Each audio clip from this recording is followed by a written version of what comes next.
Okay, so today's lab is on Faraday's law. Um, it's probably one of the hardest things to grasp, um,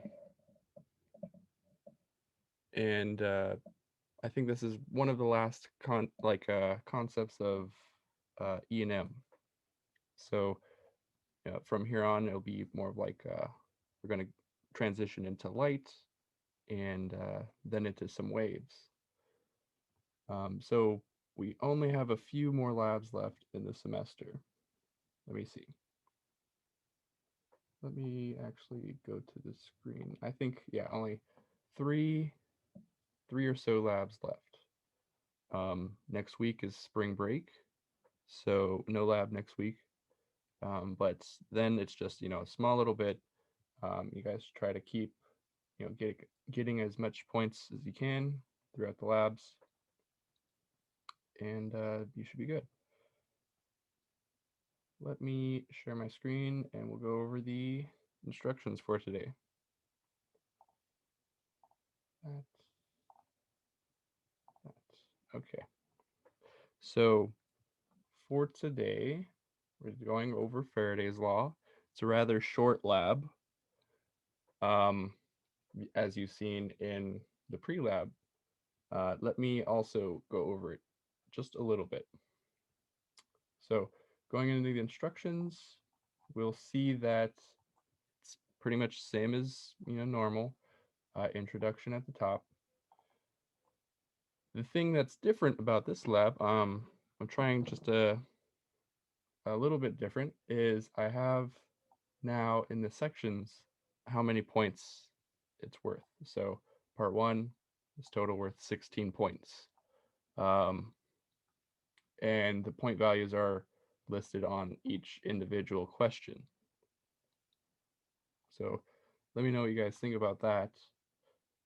For part one, we're going into the simulation, SFET simulation right here. And we're only going to be moving the north pole of a magnet into a coil. And we're going to see what happens. Let's go to the simulation. And when you move this magnet around, there's some sound. Let me go like that so I can hear myself. Um, so for part one, we're only going to be placing the magnet sort of center of the coil over here, and then moving it all the way till it enters the center. So wherever your best judgment where the center is, it's sort of like a three-dimensional sort of uh, side view kind of. Right, so you're going to be doing a lot of observations. So let me put that back over there. Um, some things that might help you are checking in both of these boxes right here. You could check in the field lines and the voltmeter, and we'll see what happens.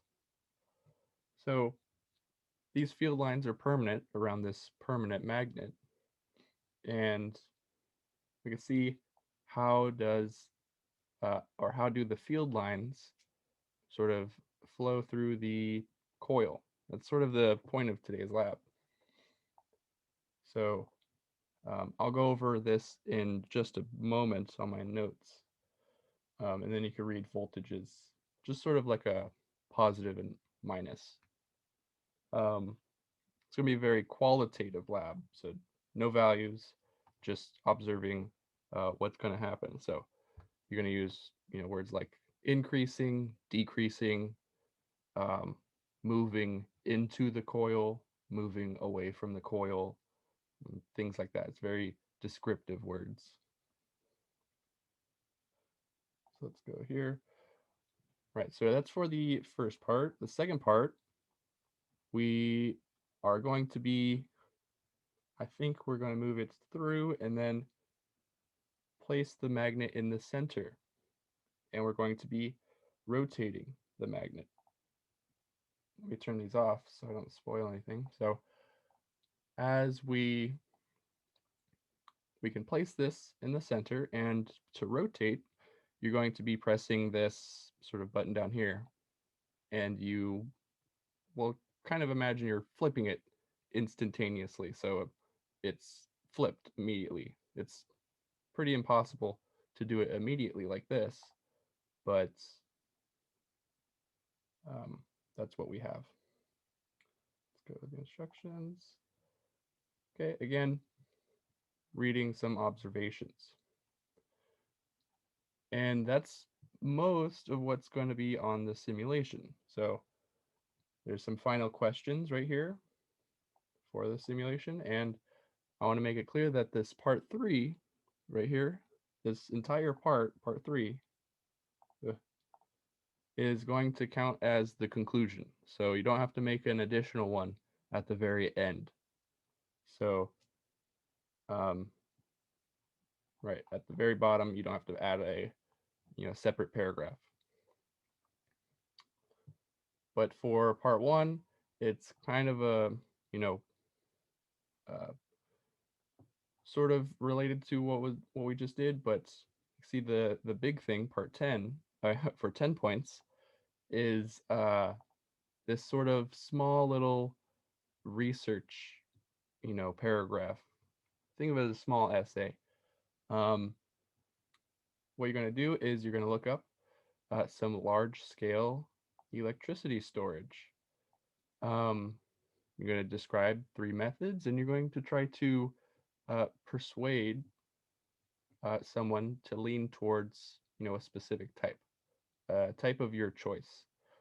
You're going to make an argument for one you think is viable for us in the Central California.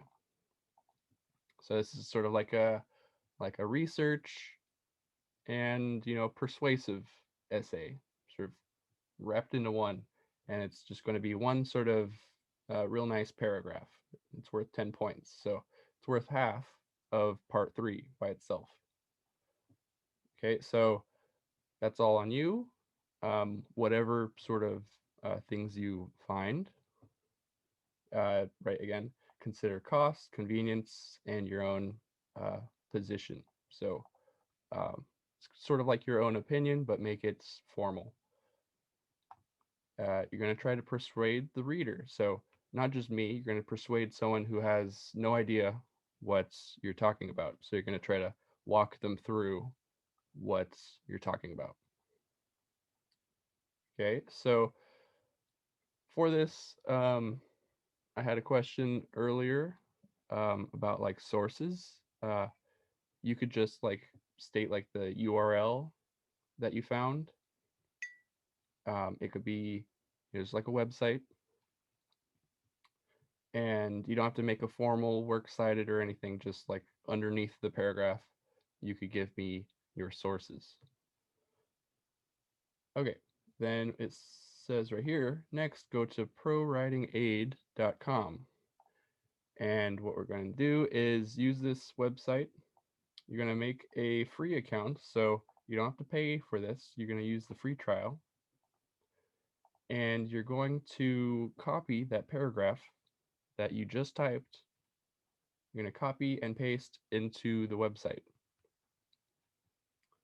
And what we're going to do is sort of get a summary of your writing style. So it's going to kind of grade the structure of your paragraph.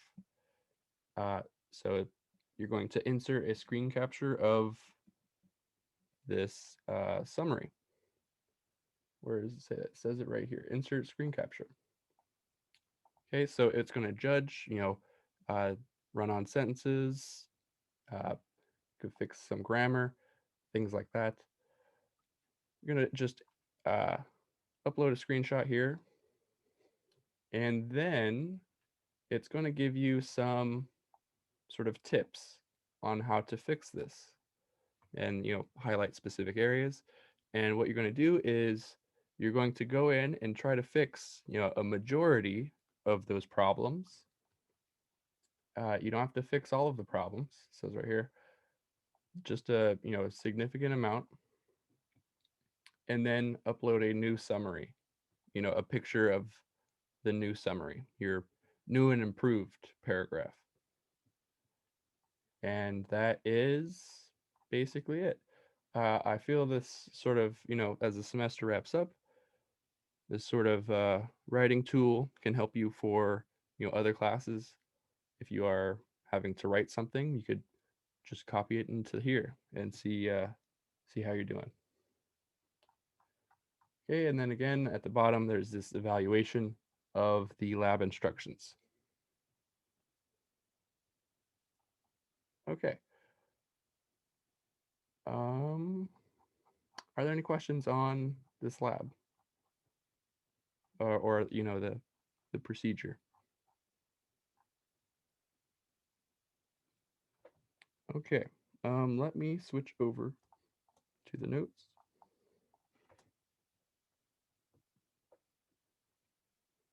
and we'll get started.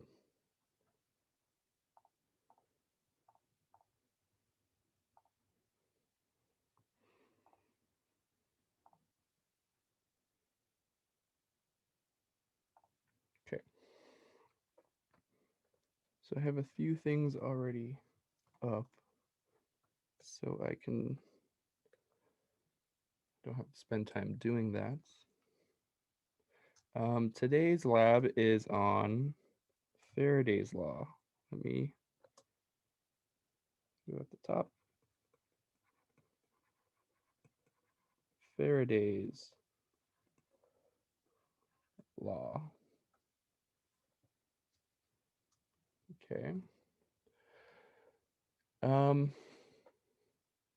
so in the 1800s, uh, you know, physicists were studying magnetism, electricity, trying to learn more about it, and they sort of did an experiment like we did last week, where they found that if you increase a current in a wire, there's this sort of magnetic field that's created around it. So they they found the relation that if you give a current, you get a magnetic field. So, being curious, they were also thinking, can you do the reverse? Can you maybe, have a magnetic field and then get a current from it?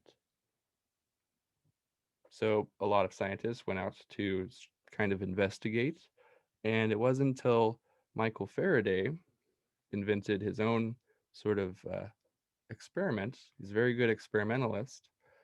Um, let's see, what did he do? I'll make a little sketch. It's not like a diagram, it's just a little drawing. So he made a little sketch of a battery that's had a coil.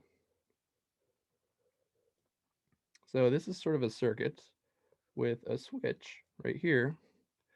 And this coil, he knew that's, a current will make a magnetic field. There'll be sort of this magnetic field that'll loop around. Okay. And so in order to see if a magnetic field can create a current, he made another coil right next to it and hooked that up to, I'm just going to draw it like this. He hooked it up to a meter, a voltmeter, or, just a meter to see if there's a current. Technically would be an ammeter. I'll put A.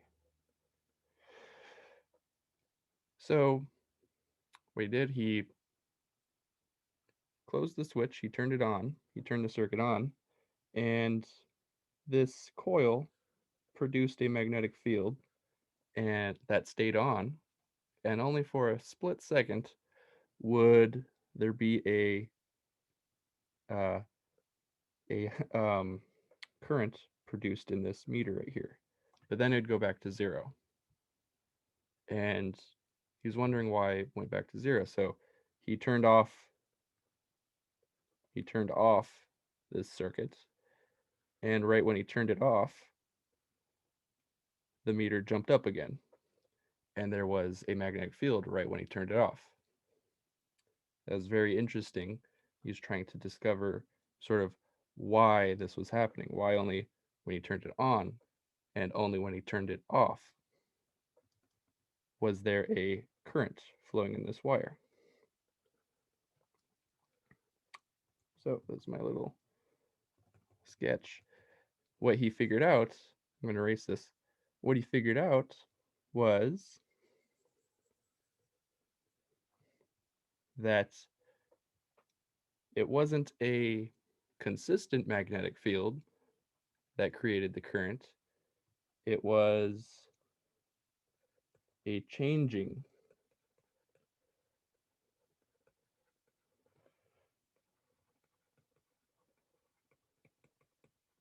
magnetic field. Um, will induce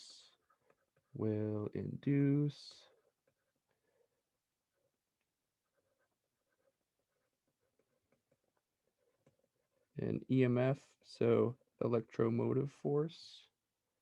I could just say current, but EMF is a bit more technically correct. An EMF in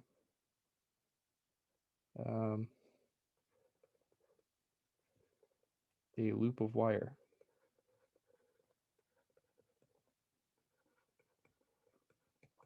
So he sort of noticed and specified it was a changing magnetic field, not a consistent magnetic field. And that led to, more experiments to sort of see why. To see why, we need to look at magnetic flux. So I could just say flux, Flux. More, I'll be specific for today's lab. It's magnetic flux.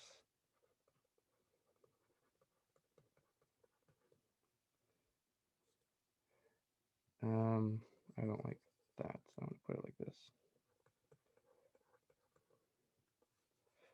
What this is, it's just a sort of, measurements of how many things are passing through a surface. Let me try to summarize that. So the amount of, how can I phrase this? The amount of magnetic field lines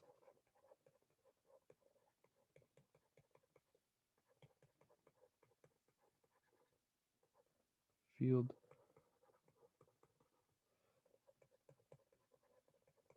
that pass through a surface. It's getting sloppy. Through a surface. Okay. What does this mean? So I have this sort of grid or this sort of array of lines over here. Let's say those are magnetic field lines. So B field lines.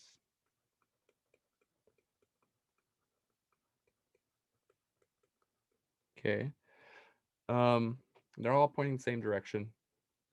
When I was learning this, an easy way I was, sort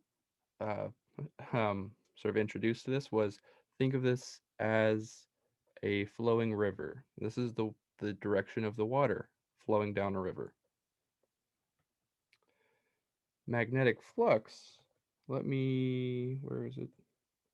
Magnetic flux is just a sort of like a timer, or it's just a surface that's thrown across this river, or imagine like you put a net across the river and you're trying to see how much water passes through the net.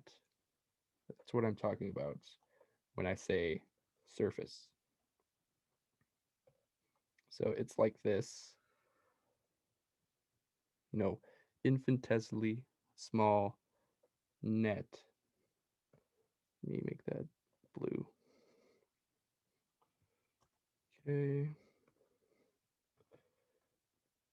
that will go across this, region. If you think of it as a river, this is a net that's just counting how many lines go through it. If I move the net, how many, let's go like this. Let's make it a little bit smaller so I can move it a little bit. So how many lines are, let's go like that. How many lines are passing through it? So 1, 2, 3, 4, 5. If I move it up over here, there's still 1, 2, 3, 4, 5. There's still 5 passing through it. So moving it up and down over like this, there's still always going to be just 5 passing through it. Okay, what if I make a net, a magnetic flux surface that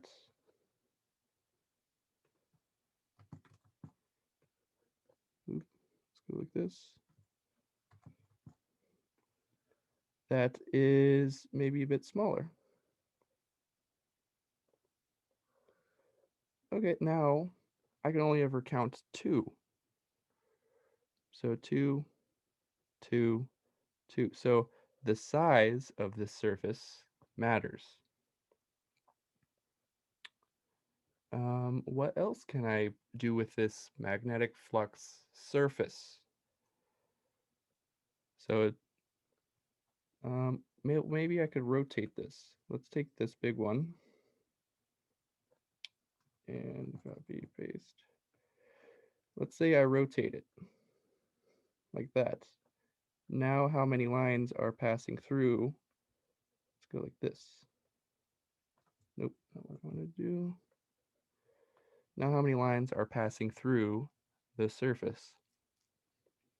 Now there's only 2 magnetic field lines passing through the surface. So the angle also matters. That could be more extreme.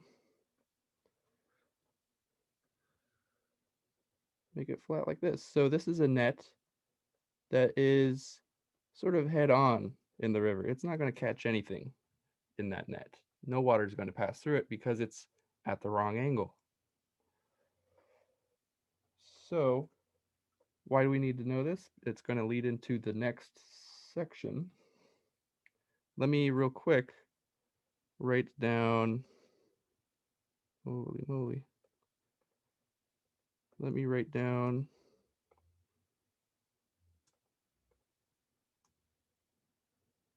the equation for this. So I'll put it right here. I'll put it in blue.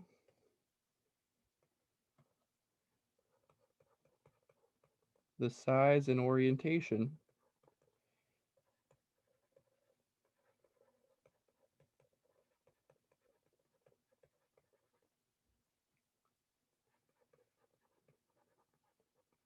changes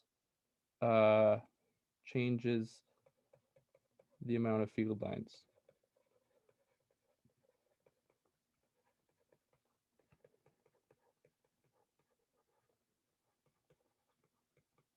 passing through.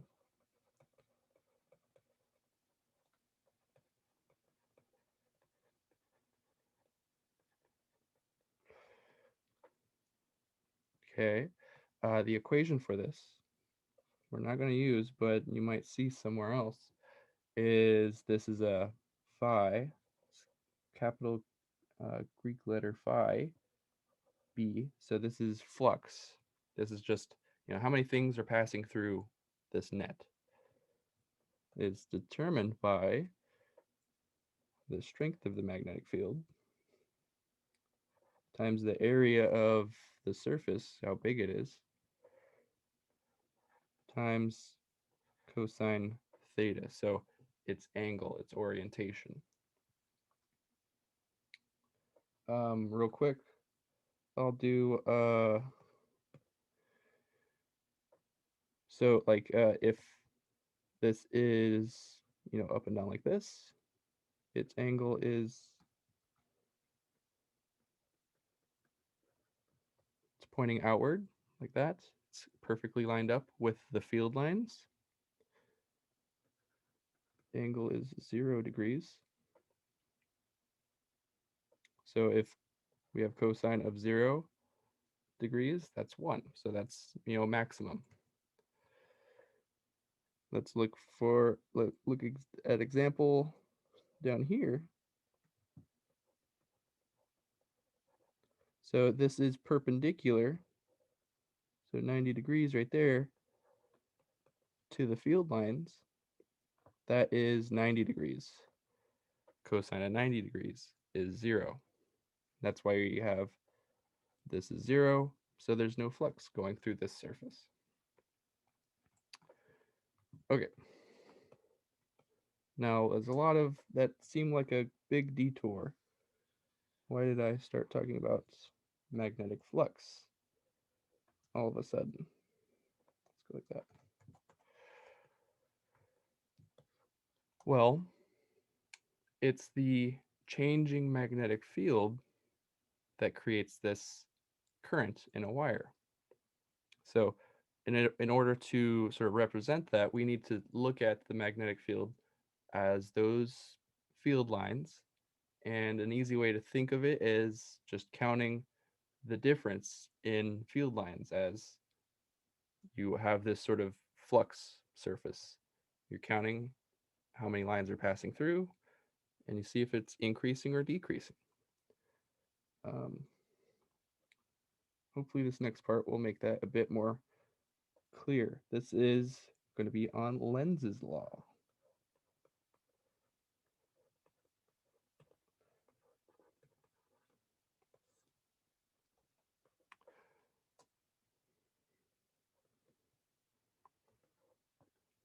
So Lenz's law sort of goes hand in hand with Faraday's law.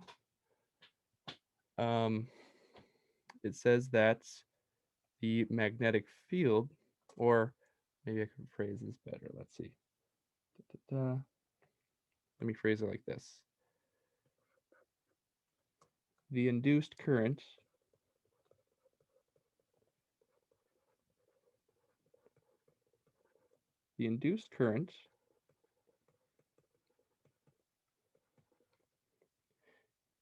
um, in a loop of wire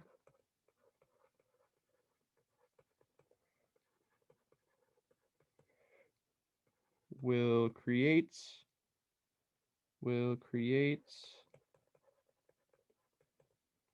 its own magnetic field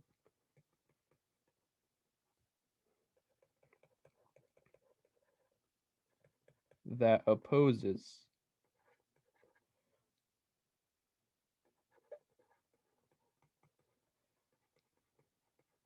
the change in magnetic flux.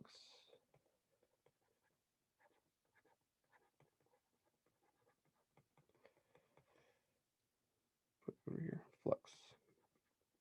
Okay. So I have right here this, stationary magnet, and I'm going to be putting, let's put a coil of wire sort of outside, so right here. Oh no, like that, sure.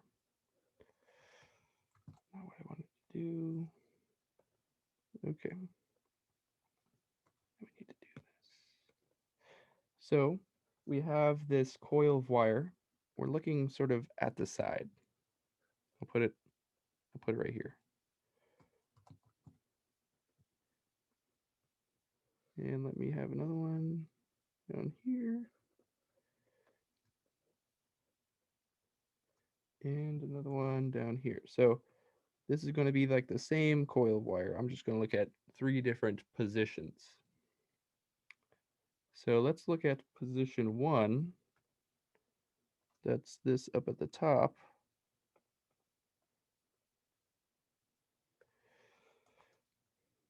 So position 1,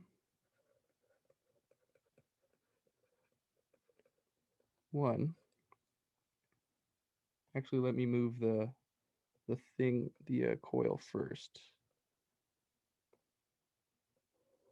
I'm going to have this coil right here. I'm going to have this coil right here. So you can sort of see what I'm going to do before I talk about it. Okay. Position 1, the coil. We're looking right at the side of the coil. This is a coil or a loop of wire, whatever you want to consider it as.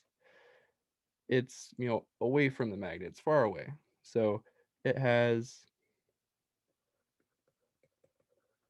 0 field lines passing through. Okay. Here's position 2. It has, maybe I could zoom in a bit like this. So you can see it has 2 field lines that are going into the coil.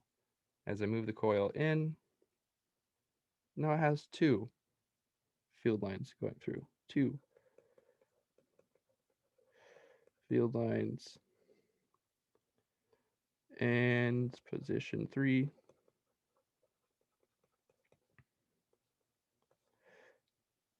4 field lines.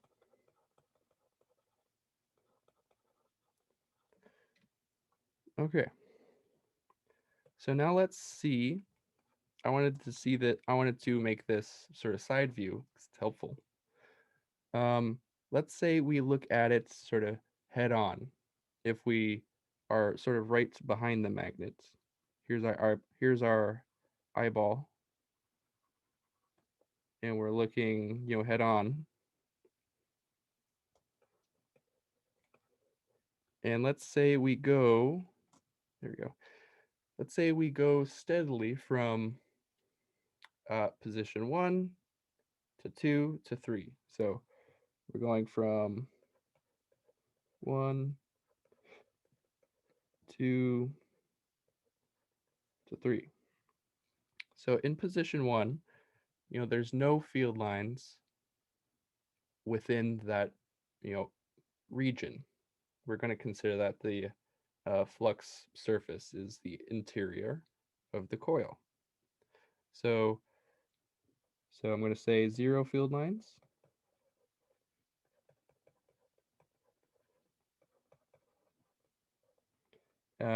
It wants to stay this way. So it's going to like it this way. So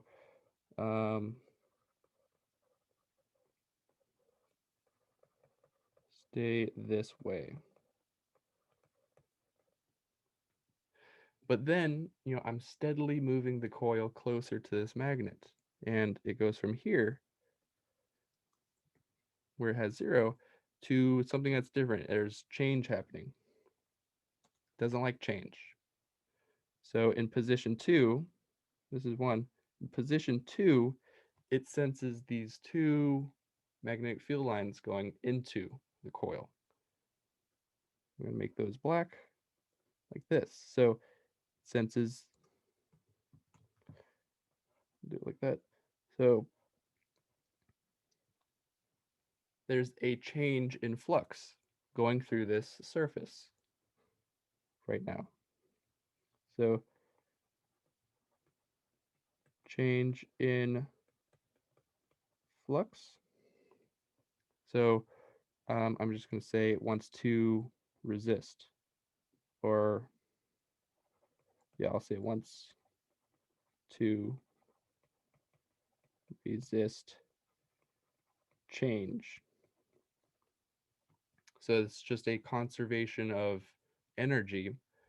It doesn't, you think of it like as magnetic inertia.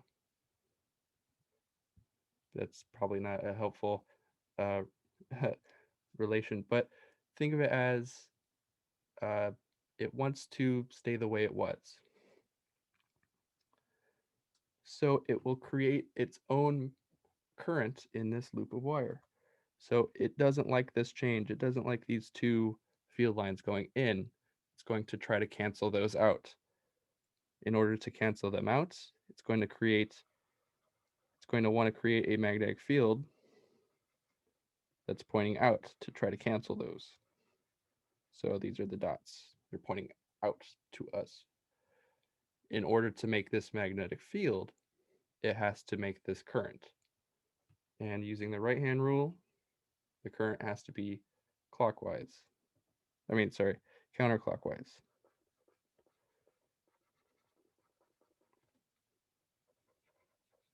And that's all because it wants to resist change. So that's position 2, but we keep moving the magnet closer, and there's this continuing change happening within the flux surface within the coil. So we get to position 3. Maybe I should put like 1, 2, 3 over there. So now in position 3, we're continuing farther. Now it senses 4. This is this black field lines going in. Those are from the magnet. It doesn't like this change. It wants to stay the way it was when it started. So it's sensing this 4 pointing in. It will want to create a magnetic field to oppose. So it's going to create 2, something to try to cancel that out, to resist change. So it will go like this. It will create a current that is counterclockwise to resist change. So I could just say change in flux wants to resist change again right here. But I want to get to my next example. Let's say now we go all the way in, and it's been creating this current. It's trying to resist change, but then I pause, and I pause at position 3, and I just stop there. And I just stay there for a minute, the briefest second. And so I'm going to say pause at, position 3, then go from position 3 back to 2, back to 1. So now our new starting point, since we paused, since it was constant for a little bit, it starts at 4 field lines pointing in. So starts with 4 field lines. Getting sloppy at the bottom. So that's its starting point, since it was stationary there for a minute. So here's the starting point. 4 field lines that point in. And it wants to stay this way. I'll try to write that. Wants to stay this way. I'll just say wants to stay. Wants to stay with this 4 field lines pointing in. It doesn't like change. But then I move it to position 2. I'm bringing the coil out. I'm reducing the amount of field lines that are pointing in. Now there are only 2 that are pointing in. The coil doesn't like change, the change in flux through the surface. So since it's trying to resist change, it will create a current that will create a magnetic field to resist change. So it will create its own magnetic field to try to compensate. So these are red X's that are created from the coil. to try to compensate. And in order to create this magnetic field pointing in, use right hand rule, it has to go clockwise.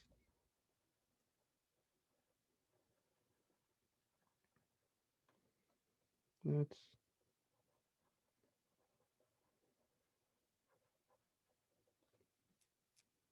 okay.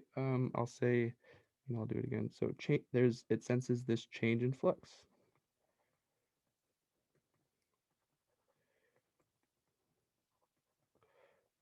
I'll say wants to resist change. Ugh. Yeah, the notes are going to be written a bit cleaner. Okay, so it goes from position 2, and I continue to move it out of the magnetic field to position 1. Try to make this, clear. So this is 3, this is 2, this is 1. So then it goes to, way far away. It doesn't like change. It wants to resist change. It will create its own magnetic field to resist change. So for the briefest moment, the coil is going to create its own magnetic field to compensate. And in order to do that, still has to go clockwise using right hand rule. I should just do this. It'll be a lot easier.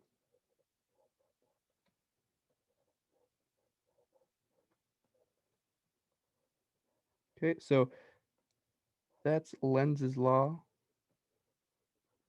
which pairs nicely with Faraday's law.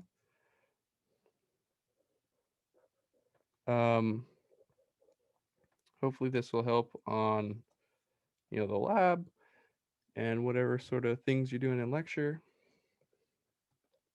Are there any questions on any of this? I think I went into more detail than even what the lab is asking, but hopefully it all sort of makes sense and helps.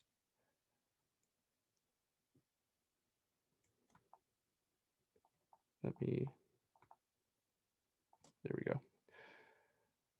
So I'm going to make the breakout rooms. I'm not checking anything today, since it's qualitative, and you guys for like half of it is just writing. So you could stick around, ask questions. The concepts of this lab may be tricky, so I'll be here if you have questions. But if you guys don't stick around, let me do this. So if you don't stick around, have a good spring break, and I'll see you guys later. Let me make the breakout rooms. Thanks, Matt. Okay, so they're open. I'll see you in 2 weeks, Matt. Thank you.